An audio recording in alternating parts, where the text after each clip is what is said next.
from about 7th grade till I was a senior in high school. I woke up at 5 in the morning.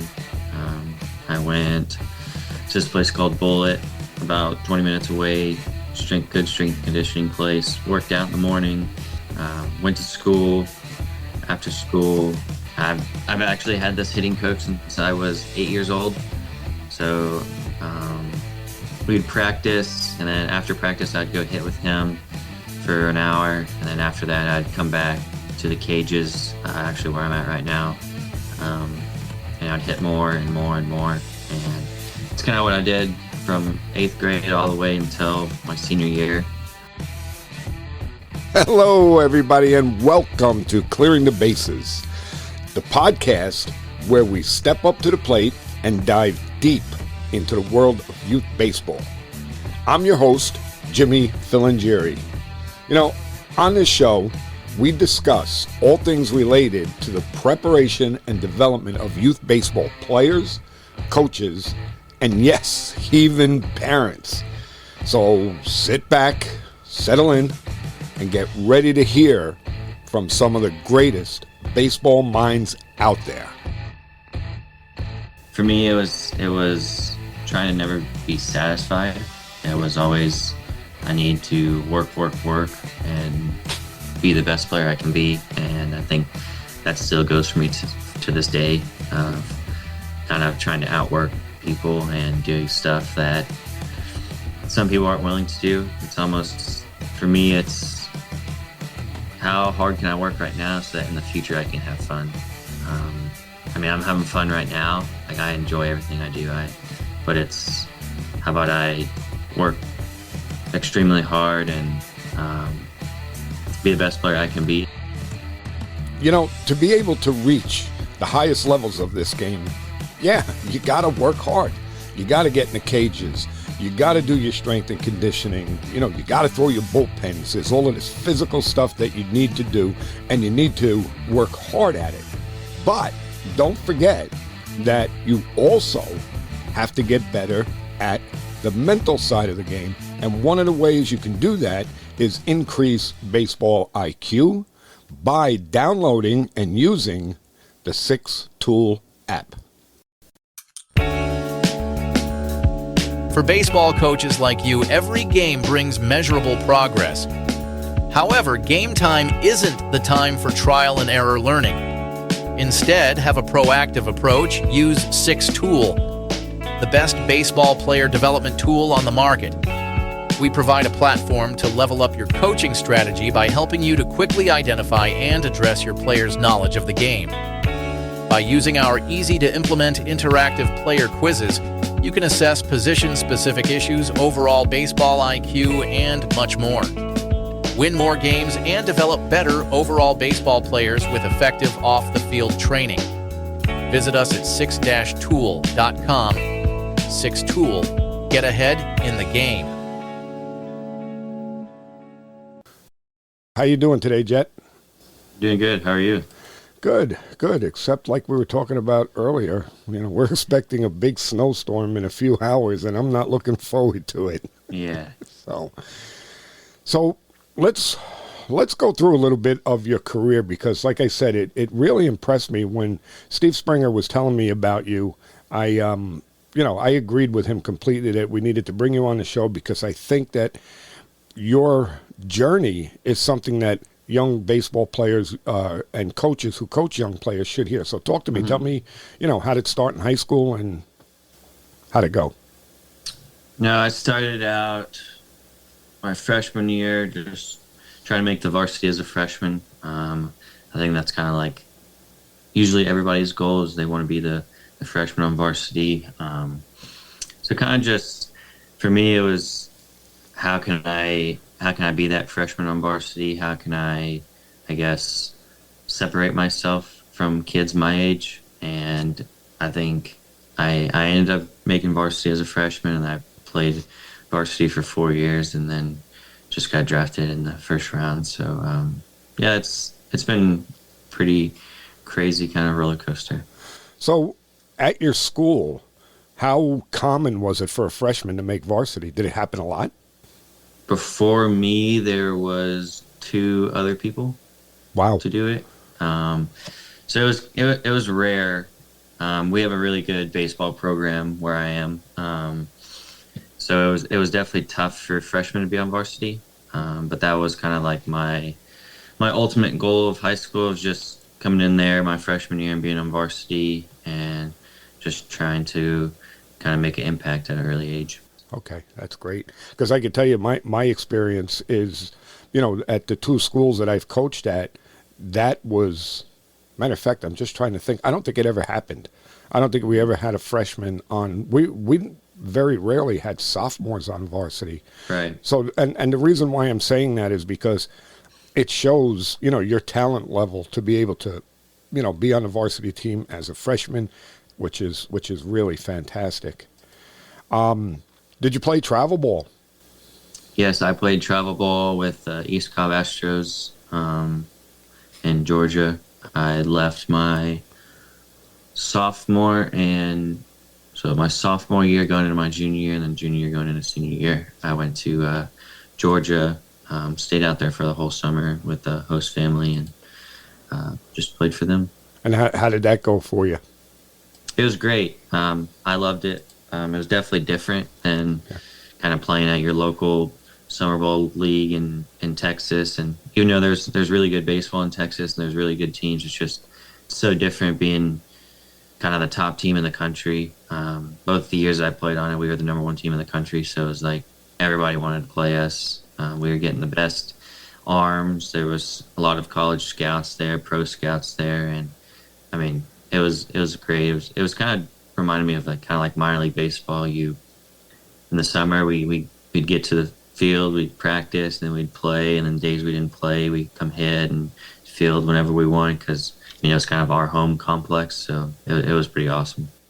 So you just brought up something, and let everybody know, like, what was your regimen like? Because again, to play at that high level, you had to do a tremendous amount of work on your own, for yourself. So let's talk about that a little bit. Tell us what you did. So since I was in seventh grade, I started working out, kind of trying to get myself ready to be that freshman on varsity. So from about seventh grade till I was a senior in high school, I woke up at 5 a.m. I went to this place called Bullet, about 20 minutes away, good strength conditioning place, worked out in the morning, went to school. After school, I've actually had this hitting coach since I was 8 years old. So we'd practice, and then after practice, I'd go hit with him for an hour, and then after that, I'd come back to the cages, actually where I'm at right now, and I'd hit more and more and more. And it's kind of what I did from 8th grade all the way until my senior year. I think I've actually... It wasn't, I guess, the best when COVID happened, but for me, I felt like it was a great opportunity just because I didn't have to go to school. We did everything online. So as I would wake up 5 a.m, go work out, do 30 minutes of online school, just get all my work done for that day. I'd actually go hit with my hitting coach at his facility, and then I just had pretty much all day and every day I did baseball 24/7. And for me, I did that. And then when we started the season in high school, there's some games where, I did really good pretty much every game in high school, but it was just, I guess I wasn't satisfied enough.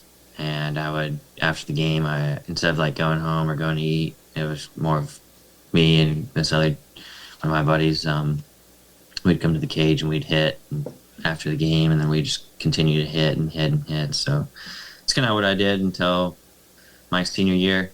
And my senior year was kind of bits and pieces I would do that. But for the most part, that was kind of when I kind of had a plan. Not necessarily, I didn't have a plan my freshman and kind of until junior year. It was just more so then I would still hit, but then it was like, instead of hitting, it was go and hit and have your plan while you're hitting instead of just hitting just to hit. So Well, that's important because you just hit it right on the head, because I talk to my players all the time and tell them that, yes, you can't just go there and hit just to hit, because that's useless. You know, if you're going to go there, and it sounds to me like you were your own coach, which is Right. really the way it should be, and obviously the results show, but it's really important for people to understand that, yes, when you go and hit on a tee or you know, hit live, however you're doing, when you're in the cages and you're hitting, you have to have a purpose. You have to know why you're there rather than just swinging at baseballs. And I can't tell you how many kids I've had that, you know, I'll ask them, you know, did you hit this week? Are you hitting every day? Because I tell my players you have to hit every single day. And they'll tell me, yeah, I hit, and I'm looking at their swing, and I'm like, well, what are you doing when you're hitting? Because it looks the same as it did 3 weeks ago. Yeah, I mean, I think that's, for me, it was just, I mean, my freshman and sophomore year, I had probably a little bit of tendency just to hit and not really have a plan. It was in the middle of my sophomore year, it was, I mean, I have amazing coaches that I can have resources for. I mean, my hitting coach since I was 8, I mean, it was like, when you go into the cage, when I'm not there, like, you got to go hit and do things. It's like, you got to have a plan and what you're going to do for that day. It's like, what do you need to be working on? Well, like, there's kind of different things like that. And I feel like that's when kind of my junior year, sophomore, junior year is when I would still hit a lot, but it was like, instead of hitting 3 or 4 times a day with 100 balls, it was like 2 to 3 times a day with maybe 50 to 100 balls with like quality swings and quality reps. Yeah. Yeah. I mean, again, it's so important. Give us an idea of like some things that you would notice. I don't know. Let's say you had a game you didn't hit well, and you would say to yourself, well, I think I'm doing this. And then what you would do when you went into the cage. For me, I think I had a great opportunity. Like I said, with my hitting coach, it was videoing from every at bat. I was sending it to him. But for me, like, when I look at videos of my swing, I can kind of tell what's not going good and what's going good and what's not going good, and then compare from when I'm going good from when I'm going bad, and just compare the videos together and see, like, maybe it's usually either my approach or kind of the way my hands are.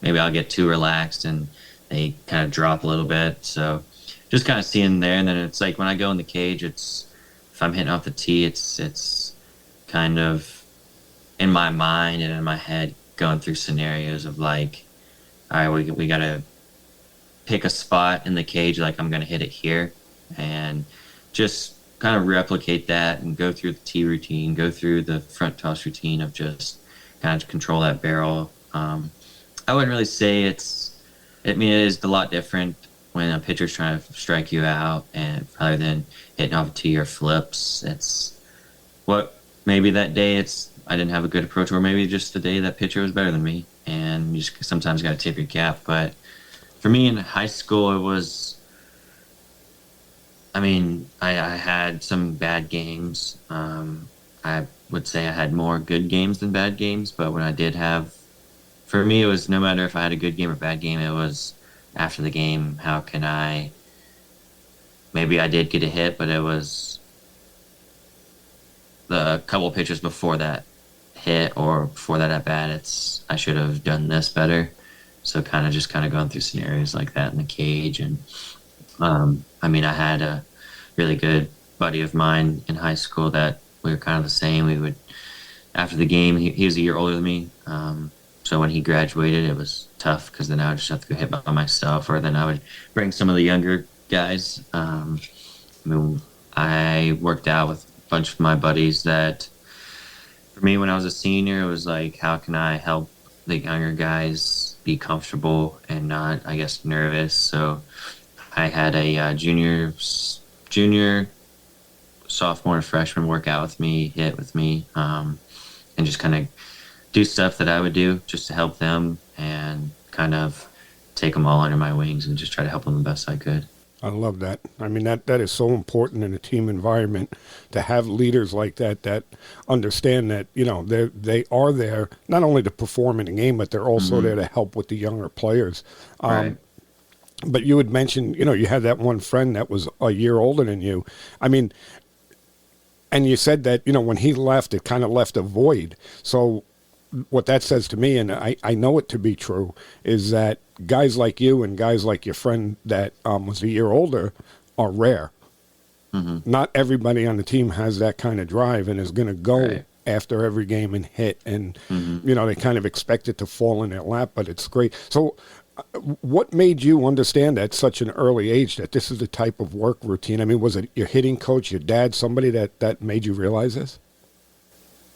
I mean, yeah, I'd say my dad, my hitting coach, coaches that I played for. I think what really helps me is I hit with Robinson Trinos and Odor and Nomar Mazzara when kind of in middle school, going through high school, and kind of just see what they did. And, like, the work they put in was like eye-opening for me at a young age of like, all right, like, these guys are in the big leagues and this is what they're doing. All right, like, I'm going to do it, but I'm going to try to do it better so that maybe one day I can be just like them. So I think it helps me just being able to hit with those guys and having friends that wanted to hit too. And for me, it was trying to never be satisfied. It was always, I need to work, and be the best player I can be. And I think that still goes for me to this day of kind of trying to outwork people and doing stuff that some people aren't willing to do. It's almost, for me, it's how hard can I work right now so that in the future I can have fun. I mean, I'm having fun right now. Like, I enjoy everything I do. But it's, how about I work extremely hard and be the best player I can be, and then hopefully make it where then I am 40 years old and don't have to work. I can just chill and go to my kids' games, help them, and just do stuff like that. That's fantastic. So now I'm going to get into, like, when we were texting back and forth, and I said to you that I wanted to talk about size doesn't matter. Yeah, so, I mean, kind of from a young age, I was smaller than everybody.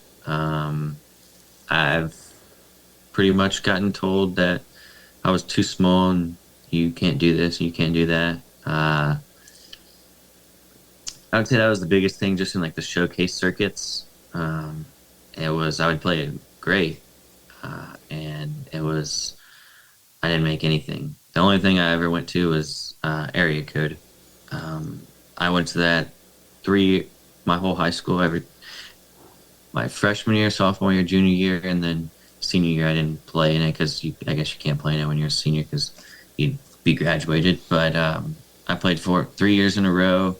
That's the only thing that I made and got invited to. So it was, for me, you don't really need to go to all those showcases. A lot of it is just how much money can you give, and then we'll rank you high.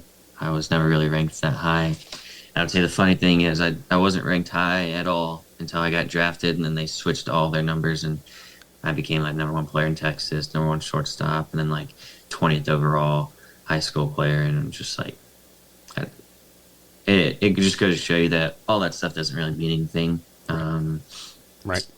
But yeah, I definitely had to kind of go through it of like, are you 5'6", 5'8"? Like, what are you?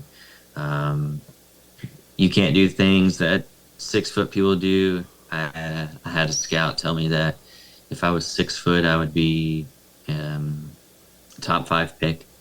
So it was just stuff like that. It was not, it didn't get under my skin, but it's like most of the time people were like, mainly telling you like, you can't do this, you can't do that. And then for me, it was like, that's the worst thing you can say to me, because then I'm just going to end up doing it and doing it better than you would expect. And then I almost kind of can just laugh and just be like, whatever, like, it is what it is. So yeah, I mean, I don't think I mentioned it, when I introduced you, but for everybody out there, Jett was 14th pick overall, first round pick for the New York Mets at 5 foot. It's 5'6", right? That's what you're listed as. yeah. So again, it goes to prove that And I can hear it in your voice that it was almost like you were like, "Oh yeah, you don't think I'm big enough? I'm going to show you." Am I wrong?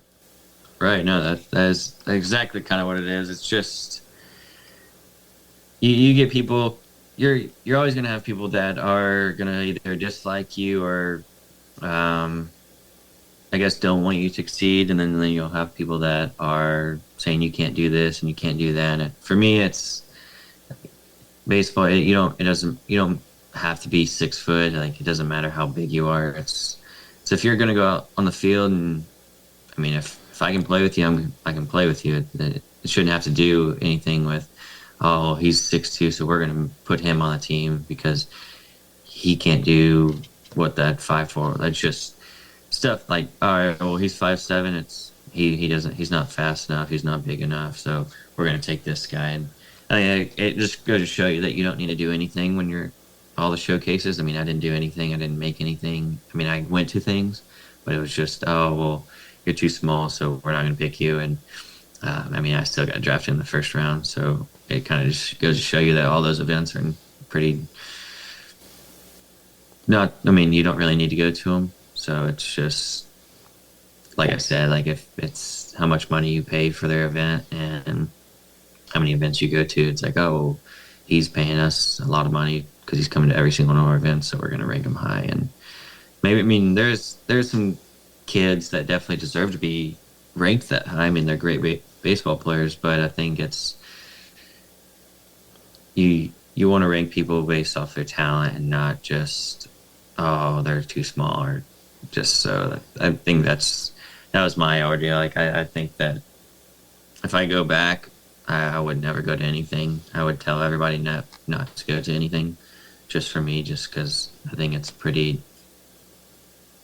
I mean, if somebody's going to tell you, oh, you can't make it because you're small, then you shouldn't even go to the event. So I think that usually everybody's like, oh, like, what do you think about this event, this and that? It's like, you don't need to go to anything. People will find you if you're good enough. And I think that's all that really matters, is don't worry about, oh, I want to be ranked high and this and that. And yeah, it's good, but at the end of the day, it's how well can I outwork other people and then just get to the big leagues as fast as possible. Yeah, well, or get to college baseball or D1, whatever. So you're preaching to the choir, because I talk about it all the time, and I actually tell my players, and I tell the parents also, don't waste your money. You know, right. We don't have players that are,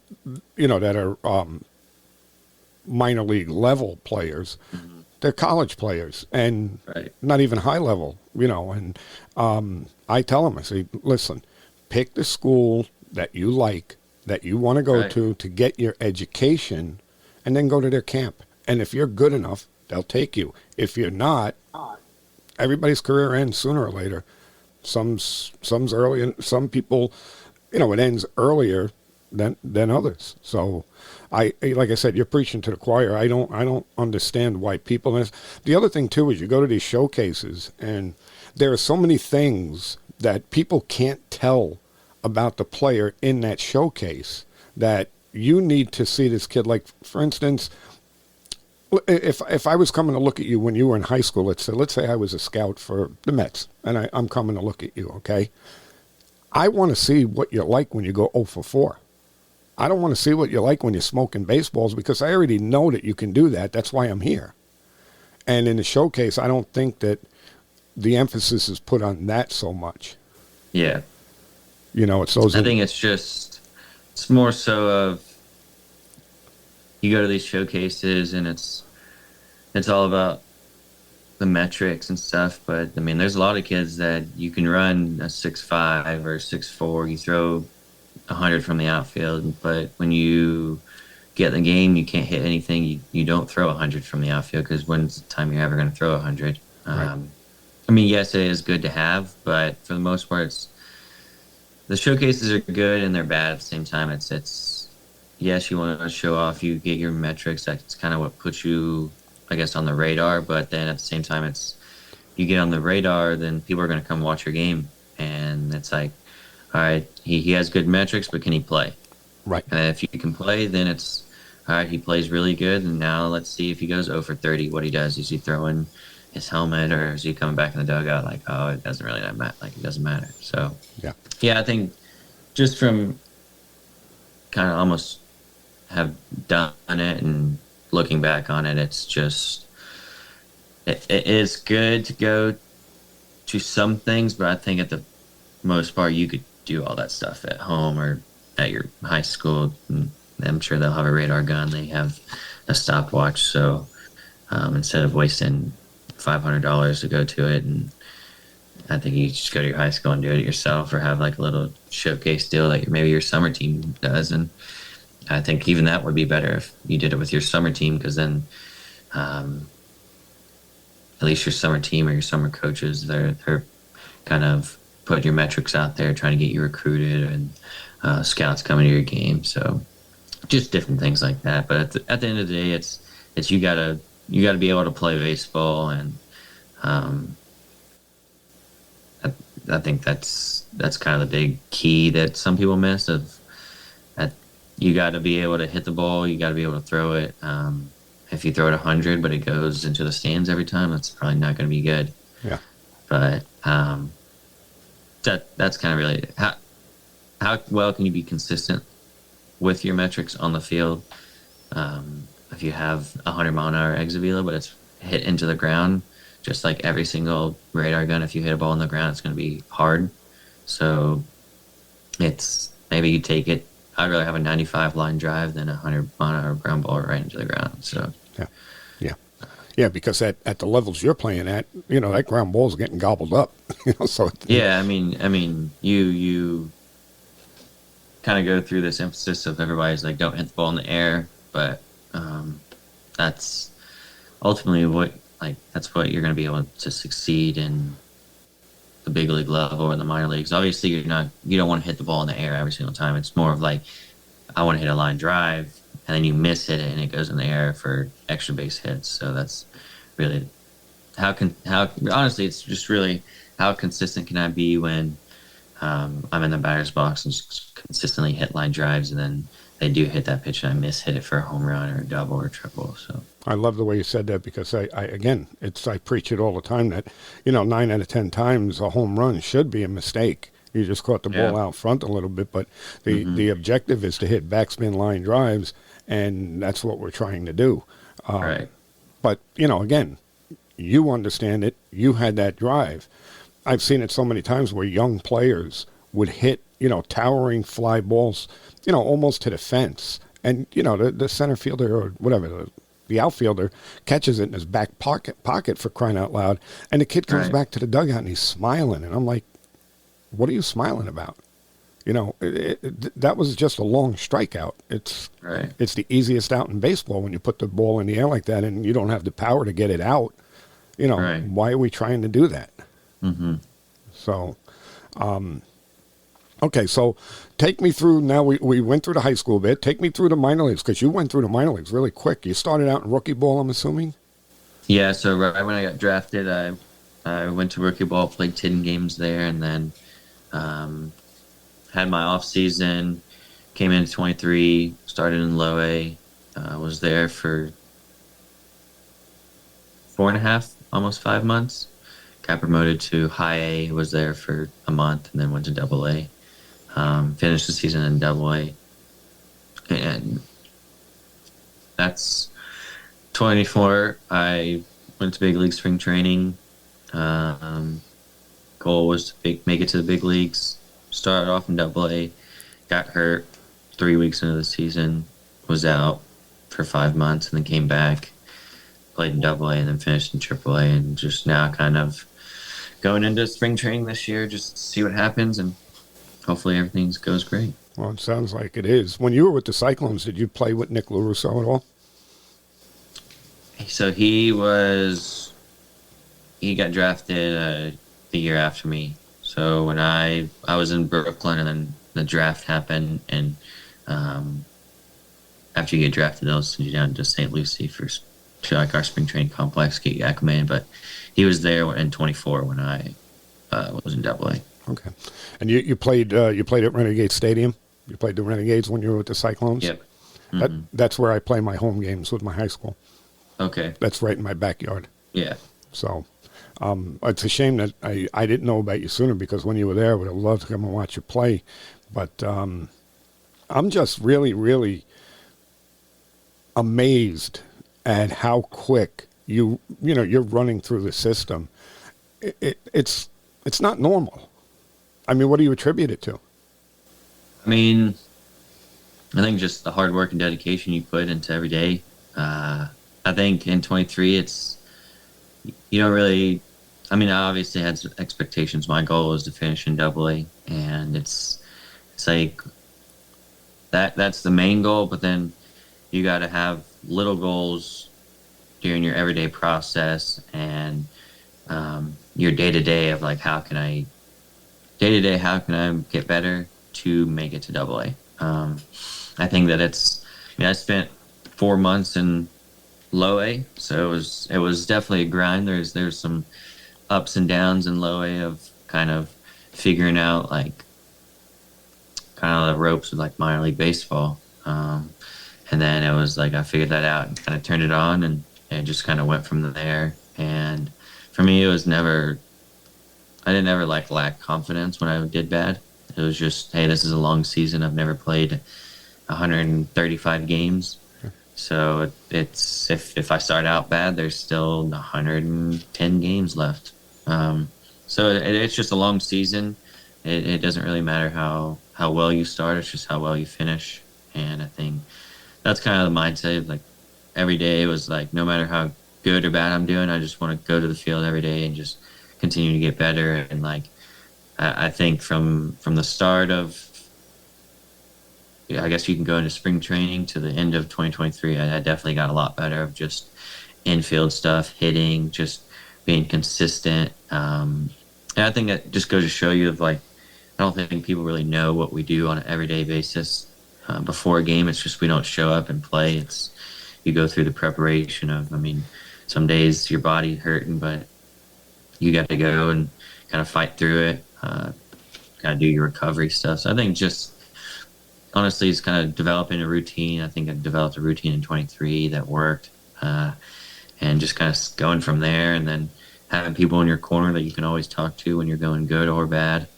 And then you just, I think I definitely expected me to kind of fly through the minor leagues, but then at the same time, it's like, dang, like I did kind of fly through the minor leagues. And, but I think at the ultimate goal is to get to the big leagues. So now kind of going into this season, it's like you have an expectation, a bigger expectation than you had.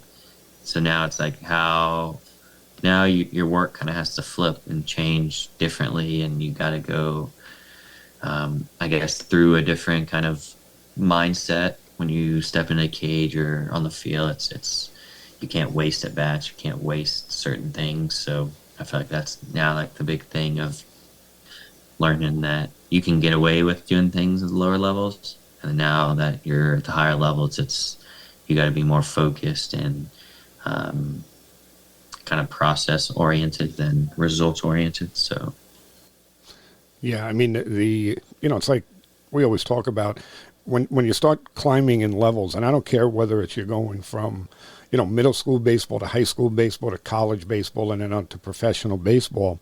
As you keep climbing, it gets harder and harder, because the differences between you and another guy now are very small.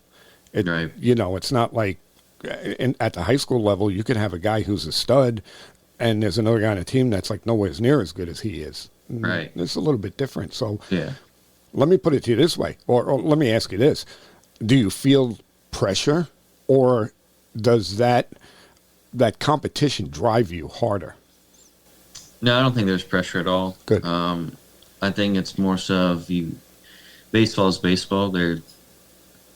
You're ultimately playing the game that you played when you were 5 years old. It's just everybody gets better.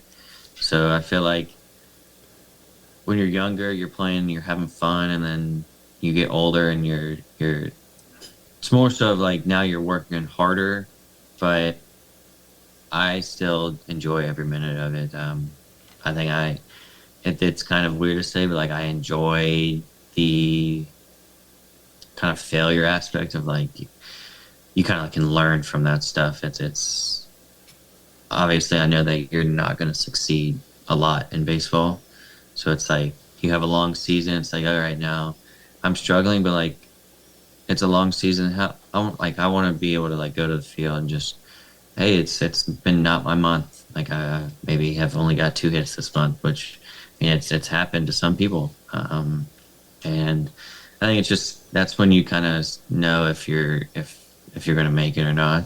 And I think you kind of have to dig down deep inside and just kind of it's how do you define your failure?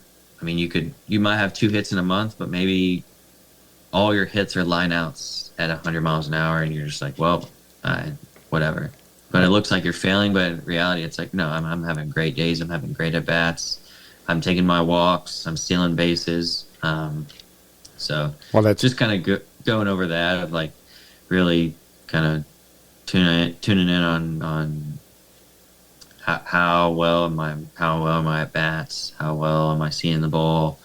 How am I? If I'm hitting the ball hard after that, then you just obviously you hope it gets down for a base hit or not. But at the end of the day, it's once the ball leaves your bat, you have no control where the ball goes. So at the end of the day, it's kind of going through your process of how you define failure and how you define success. And I think that for me, I would rather line out 4 times in a row at 100 miles an hour than get 4 base hits that are with a 55 mile an hour exit velo that are just flared or jammed. Because it just, it feels good. But at the end of the day, it's people look at that and say over a season I'm hitting 400 in the minor leagues, but my average exit velo is 70 miles an hour. It's because they take in consideration of you getting jammed or you're just getting really, really lucky this year. And that's not going to play out over a 10-year career or in the big leagues and different things like that. So, well, that's right out of the Springer playbook, right? I'm going to tell you a quick story, and I've said it on the show before, but I want to tell you it. So I had one of my high school players a couple of years ago. His dad and I coached together at the school I was at. So Dad calls me up, and I coached the son also. Dad calls me up. He said, you got to do me a favor. He says, you got to talk to Tyler. He's in a really bad slump. So I said, yeah. I said, get him on a Zoom call. So I get him on. So I said, hey, T. I said, what's going on? So he said, Coach, I'm not hitting real well. So I said, all right. I said, let me tell you. I said, when you get in the batter's box, I said, you're saying to yourself, I hope I get a hit, right? So he goes, how did you know that? So I said, because I know what's going on inside your head. I said, is that it? He said, yeah. I said, okay. Right. I said, when's your next game? He said, tomorrow, which was Saturday. So I said, well, what I want, and again, I stole this from Springer. I said, what I want you to do is I want you to go into that game on Saturday. I want you to line out 4 times. He goes, what do you mean? I said, just what I said. I want you to line out. He's a lefty. So I said, I actually want you to line out to the shortstop because I want him to drive the ball the other way. Yeah. I want you to line out to the shortstop 4 times. So whatever, he goes, he plays the game. Sunday, his dad calls me up and he goes, I don't know what the hell you did. He said, but he went 3 for 4 today. So to your point, barrel the ball up, get rid of, that I have to make this happen. No, there's one thing that you need to do. Hit the ball hard. Done. And whatever happens, happens. So, let's talk a little bit about that mental side of the game because, I know that if you've known Springer as long as you have, he had to help you with the mental side of the game tremendously.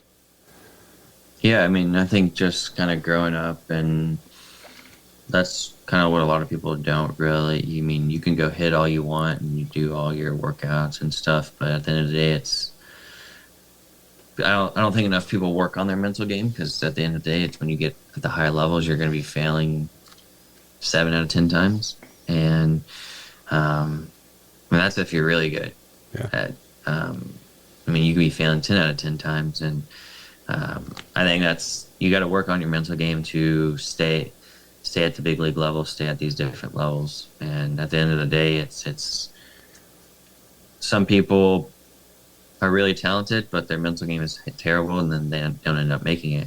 And then some guys that are not as talented, but they have an amazing mental mindset. They be in the big leagues for 10 years. So I think it's, like I said before, it's all about like the process and not worrying about the results. I think that if you put in the work, that ultimately you're going to succeed at some point. But in order to succeed, you got to fail. So I think that's a really big part of like a learning process for younger kids, and just it's not about, I need to get a hit, or I want to go D1, I want to do this, I want to do that. I'm working my butt off, and it's going to pay off at some point. And I think that through the process and kind of just going through high school and the minors now, it's you got to be serious about it, like about the game and about the work and the mindset wise. But for me, it's game of baseball is not going to define me as a human. So like, I'm not going to go take my 0 for 4 out and bring it out into the real world and just be mad. I think somebody told me one day after a game, I was like, what I did was, I was 0 for 4 one day, but it's once I hit the showers, it's the showers draining all the negative and bad thoughts, and it just wipes it away. And right after the shower, you're good. You should be back to normal before you go into the locker room or take it out in the locker room or whatever. So for me, it's I think I learned it at a young age. I have older siblings that helped me too, and it's almost out of mindset of like, who cares at the same time. But like, obviously, yes, I care about, I want to do good, I want to do this, but it's at the end of the day, I think for some people it's, all right, I'm 4 for 4, all right, who cares? I'm 0 for 4, not that big of a deal. Like, you gotta have to stay level-headed. And I think Springer's definitely helped me with that too, and just listening to him and go through all of his talks, seeing his CDs, listen to all of it. We have our own little talk that we've had. So it's kind of training your mindset to just, like he said, on opening day, everybody's happy, everybody is, because nobody's worried about yesterday, because you weren't 0 for yesterday. And I think that's a big part of people kind of think of like, dang, I'm 0 for 4. Then it's like, dang, now I'm 0 for 7, or I'm 0 for 8. Oh, now you get I'm 0 for 30. Shoot, like, but in reality, it's maybe the 0 for 30 you've lined out 20 times, and then the 10 times you've had great at bats, you've been unlucky, and maybe you've rolled over. But at the end of the day, it depends. Like I said, it depends on how you define success and failure, and you just kind of go from there. But for me, it's, don't worry about anything. It's just, you put your head down, you work, and you're gonna, the hard work's gonna pay off at some point. And I got to ask you this now, because I didn't bring it up, but how old are you? You're 20, 21? 21. 21. And I mean, I got to tell you something, Jett. You talk like somebody beyond your years, that you understand a lot more than kids your age usually understand. Mm-hmm. And, you know, again, that's a testament to why you're so successful, because you really understand what this is all about. And God bless you. I mean, because that's incredible. So I tip my hat to you. Thank you. Do they work with you, or have you done on your own breathing techniques, maybe some guided meditation? Have you done any of that type of stuff? Yes and no. Like, I think that I've done it. For me, it's just like when I'm going up to the box or before the game, just like look at my bat and just take a deep breath, and then just blow out, of just kind of try to get my body relaxed. And like I said, try not to really worry about anything, and just have all the confidence in the world. I think if you don't have confidence, and even if you have an amazing swing, if you don't have confidence in the box, you're most likely not going to succeed. So I think there's a lot of things that go into different aspects of the game. Like, you can have a great approach and you can have an amazing swing, but if you're like, oh dang, I don't want to strike out, then most of the time you're probably going to strike out, because that's kind of the thought you have, instead of like, all right, I'm going to hit this ball as hard as I can to the second baseman on a line drive, and then it's like, dang, I just hit a home run pull side. I wasn't even trying to do that. Yeah. So just kind of different things like that. So Yeah, I mean, I work with the high school players a lot with those things because they need it. right. And we do a lot of visualization, which I believe is really, really important Yep. because, again, everything that you just said, they tend to have negativity in their head. Right. So if we can visualize being successful, to use your word, it makes you confident. Yep. So these are things that I think are really important. You know, we do breathing techniques, like you said. But it's funny because, you know, the one that you said, I teach it to my players all the time, and I want them to do it on every single pitch. I mean, 1 foot in the box, stare at the barrel of the bat, deep breath in, deep breath out. Even my pitchers, I want them doing that too. And man, oh man, do I have to beat my head against a wall to get them to do it. It's so, Yeah. you know, so, you know, we do it in like right now we're doing our winter training. Every at bat, step out, do your breathing, you know, in between each swing. So I just believe that those things are very important, especially for younger players. For sure. Yeah. So, okay, a couple more things, and then I'm going to let you go. What are your goals for 2025? How's that?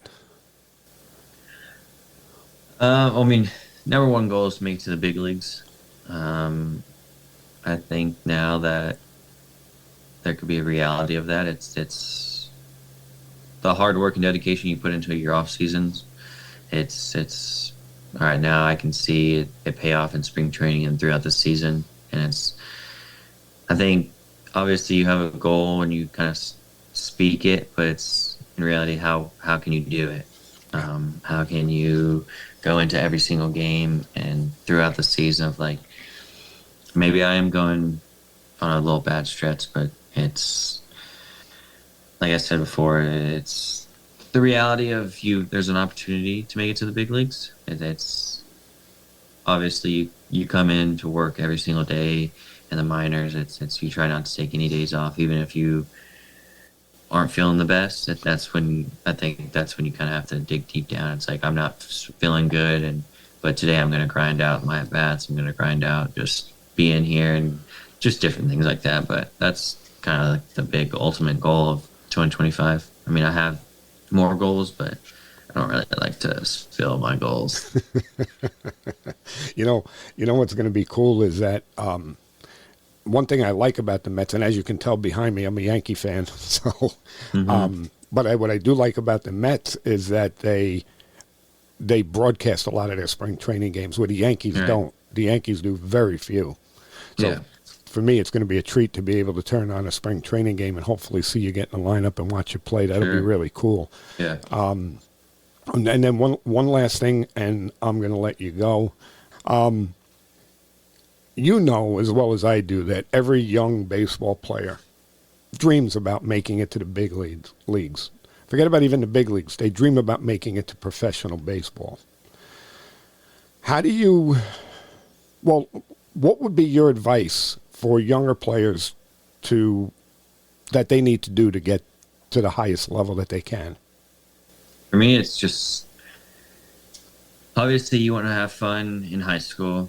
I get that. I think that it's great to have fun, but then I think you're gonna have to do things that people aren't willing to do. Most high schoolers aren't. Like you gotta kind of set yourself apart. I think my advice is you gotta, if you want to be in the big leagues, minor leagues, professional baseball in general, college baseball, you gotta be able to like work your butt off and not complain about it. I think that's in the generation. I mean, yes, I'm still young, but like the younger kids, for me, like at the high school, it's if things get hard, it's just kind of nonstop complaining.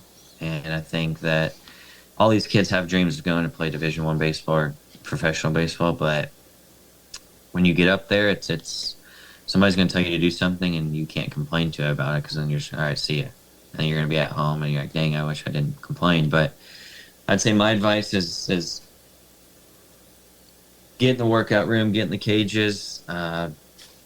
They're like, you're going to have to be able to do things that high school players aren't, and you're going to have to sacrifice a lot of things. That's probably the big thing is a lot of sacrifice. Like you're gonna have to sacrifice hanging out with your friends, even though that you want to.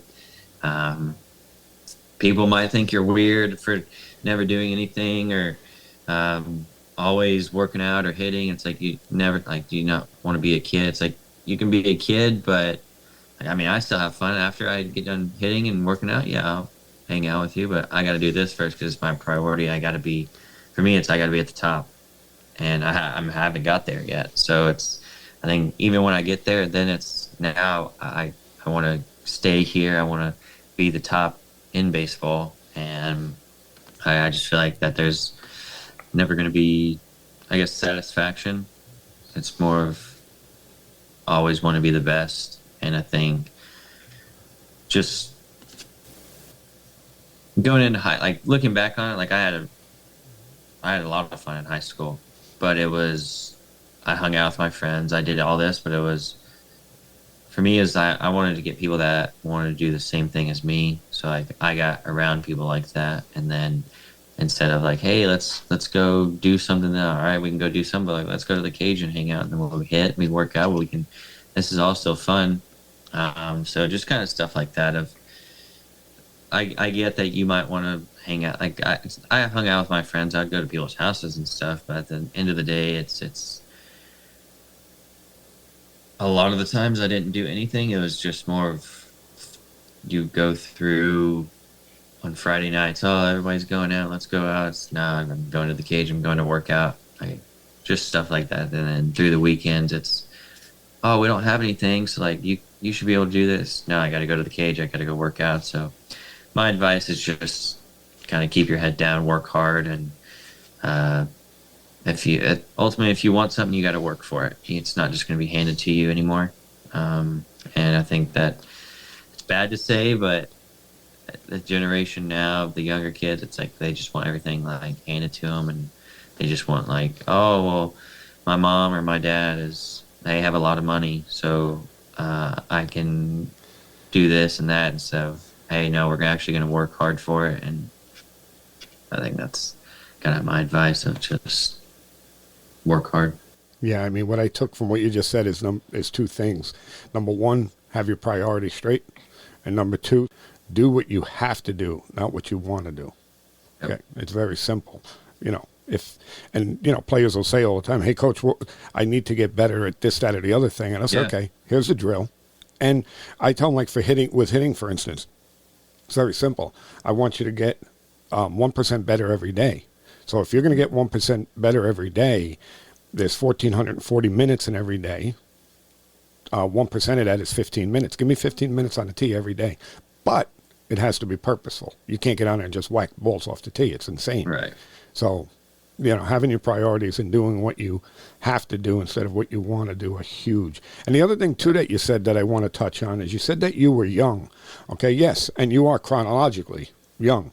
But let me tell you something. You are much more mature than your age, because I don't know any 21-year-old kid that understands the things that you do. And I mean, I'm calling you a kid because I'm 62. I'm old enough to be your father, or,